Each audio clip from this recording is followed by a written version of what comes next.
In Surah 447, Muhammad, in the name of Allah, warned the people of the book, in this case Jews, those who possessed the law of Moses, the Psalms, and the prophets, of a terrible punishment that was going to befall them if they refused to believe in what Muhammad was now bringing in confirmation of what they already had in their possession. O ye people of the book, believe in what we have now revealed, confirming what was already with you, before we change the face and fame of some of you beyond all recognition, and turn them hindwards, or curse them as we cursed the Sabbath breakers, for the decision of Allah must be carried out.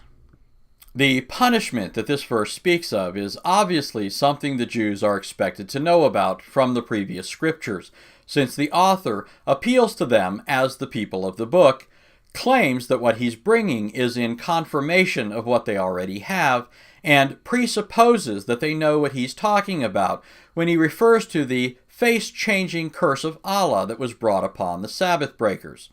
However, while the Old Testament scriptures do speak of God commanding Jews to observe a day of holy rest on the Sabbath, and do speak of certain people transgressing the command and being punished, such as the man who was stoned for defiantly picking up sticks in order to build a fire on the Sabbath, we never read of any group of people whose faces were cursed and changed beyond all recognition.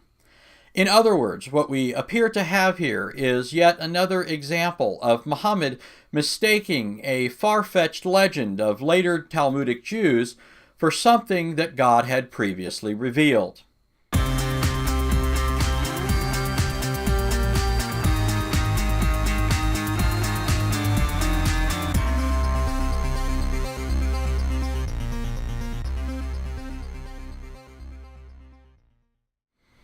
The otherwise cryptic reference in Surah 447 to the face-changing curse of Allah is explained in further detail several other times in the Quran.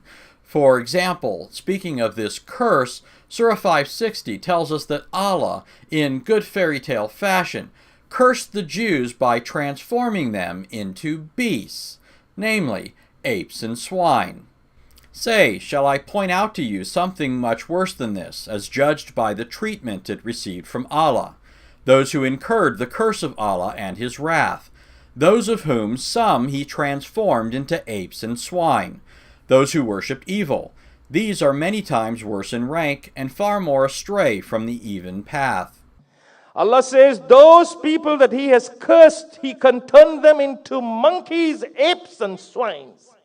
Go check Surah Al-Ma'idah. Shafar is not saying that. Chapter 5, verse 60. Allah says that in the Quran. Another reference to this is found in Surah 2, which makes it clear that this curse pertained to the Jews who transgressed in the matter of the Sabbath, and that Allah intended it to serve as an example to others, such as the Jews at Muhammad's time, who were being threatened with this very thing for not believing in Muhammad and his purported revelations. And well ye knew those amongst you who transgressed in the matter of the Sabbath. We said to them, be ye apes, despised and rejected. So he made it an example to their own time and to their posterity, and a lesson to those who fear Allah. He turned them into apes and swines, those who did not observe their holy day. Oh yeah. The fullest description of this non-biblical legend, which sounds more like something in 1001 Arabian Nights, is found in Surah 7, where Allah tells Muhammad to ask the Jews about a town by the sea that transgressed by catching fish on the Sabbath. As the story goes, the fish would only come near to the village on the Sabbath day, and then they would taunt the Jewish fishermen by sticking their heads up out of the water, as if to say, catch us, we dare you. Ask them, the Jews, concerning the town standing close by the sea. Behold, they transgressed in the matter of the Sabbath. For on the day of their Sabbath their fish did come to them, openly holding up their heads. But on the day they had no Sabbath they came not. Thus did we make a trial of them, for they were given to transgression. When some of them said, why do ye preach to a people whom Allah will destroy or visit with a terrible punishment? Said the preachers, to discharge our duty to your Lord, and perchance they may fear him. When they disregarded the warnings that had been given them, we rescued those who forbade evil, but we visited the wrongdoers with a grievous punishment because they were given to transgression. When in their insolence they transgressed all prohibitions, we said to them, Be ye apes, despised and rejected. Everyone knows this. One of the ways that they were disgraced is that Allah Ta'ala, due to their abstinence and disobedience and their murder of the Anbiya and their shirk and their kufr, Allah changed a group of them into swine and monkeys. Since this story can't be found in the previous scriptures, where then did it come from? Unfortunately, while we can trace many of Muhammad's ideas back to unbiblical rabbinic traditions, since we don't have a full record of what 7th century Jews were palming off to Muhammad as revelations from God, the best we can do in many cases is make plausible inferences from what we do know. In this case, we do know that this story can't be found in the Bible. We also know that Muhammad had a penchant for mistaking apocryphal Jewish tales for biblical truth. In keeping with this, the Talmudic scholar Rabbi Louis Ginsburg, in his book The Legends of the Jews, makes the following tantalizing suggestion as to how this idea could have arisen among Jews in 7th century Arabia.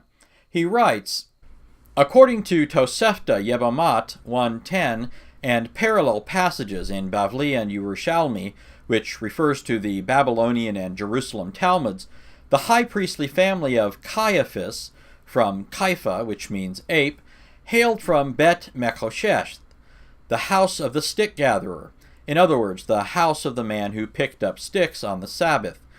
In view of the legend, undoubtedly Jewish, found in Quran 260, that Moses transformed the Sabbath breakers into apes, one is inclined to trace some connection between the Caiaphas, apes, and their place of origin, the house of the stick-gatherer, the Mechoshesh being the typical case of the Sabbath breaker. What Rabbi Ginsburg is saying is because Caiaphas, whose name means ape, was believed to have descended from the same house as the man who picked up sticks on the Sabbath day, the legend arose among some Jews that Caiaphas and his house got their name because in some way they were related to a group of Sabbath breakers who were transformed into apes and swines. Well, whatever the exact origin of this tall tale, it's clear that it doesn't come from the Bible, and that this is yet another example of the Jews making a monkey out of Muhammad. Oh, yeah.